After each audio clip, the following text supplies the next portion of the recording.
Hello student, देखिए यहाँ पे क्वेश्चन है that two simple pendulums of length 5 metre and 20 metre. दो अलग अलग सिंपल पेंडुलम है। एक का स्ट्रिंग का लेंथ 5 मीटर है और दूसरे स्ट्रिंग का लेंथ है 20 metre. Are given small displacement, थोड़ा सा हल्का सा डिस्प्लेसमेंट दे दिए इन द सेम डायरेक्शन में और सेम समय पे एक ही साथ। The minimum number of oscillations the shorter pendulum has completed when the phase difference between them becomes zero again. मतलब कि जहां था वहीं वापस साथ में पहुंचे, कितना देर बाद ऐसा होगा।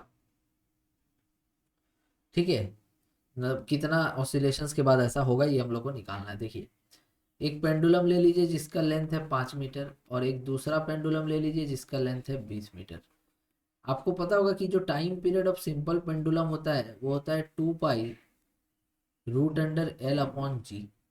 ठीक है, तो इस वाले का, शॉर्टर वाला का टाइम पीरियड हो जाएगा 2 पाई रूट अंडर 5/G, है ना।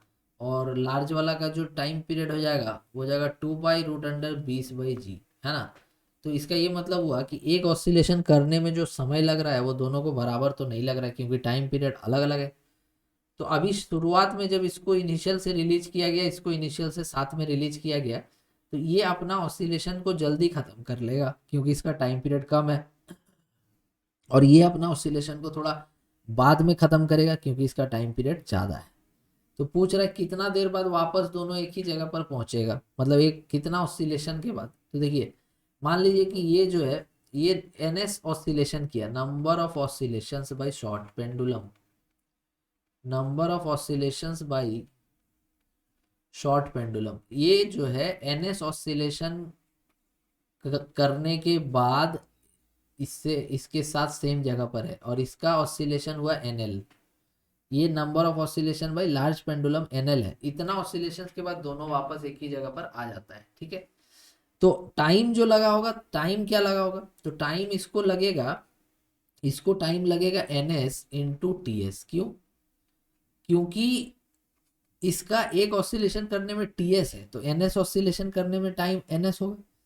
और इसका जो टाइम लगेगा, इसका टाइम लगेगा NL इंटू TL, क्योंकि एक ऑसिलेशन करने में टाइम है TL, तो NL ऑसिलेशन करने में कितना लगेगा वो निकाल लेंगे। तो इतना देर के बाद दोनों एक ही जगह पर पहुंचा होगा, है ना। और फेज डिफरेंस दोनों बीच हो जाएगा 0 और ये दोनों टाइम सेम होना चाहिए। NS TS इक्वल टू क्या होना चाहिए, NL TL। अब इसको हम लोग को कर देना है सॉल्व। देखिए, NS इंटू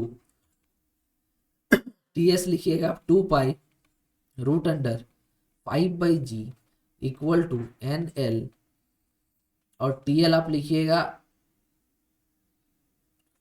टाइम, TL का value 2 pi root under 20/G। इसको सॉल्व करते हैं, सो NS 5 × 4 2, सो 2NL ऐसे आएगा। बहुत सारा टर्म कैंसिल होके ये आ जाएगा। तो क्वेश्चन में पूछा था minimum number of oscillation short pendulum कितना करेगा।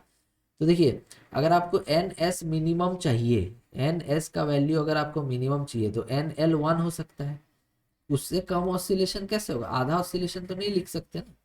तो यहाँ पर NL जो है वो नंबर ऑफ ऑसिलेशन है, तो अगर NS मिनिमम चाहिए आपको, कम से कम कितना ऑसिलेशन होना चाहिए, तो उसके लिए NL का वैल्यू मिनिमम 1 हो सकता है। तो इससे NS कितना हो जाएगा 2। मतलब देखिए, अगर लार्ज वाला एक ऑसिलेशन करेगा उतना ही देर में शॉर्ट वाला जो है वो 2 ऑसिलेशन करेगा और दोनों एक ही जगह पर वापस पहुंच जाएगा। इसलिए हम लोग का आंसर जो है वो हो जाएगा 2। आई होप आपको ये क्वेश्चन समझ में आ गया होगा। Thank you.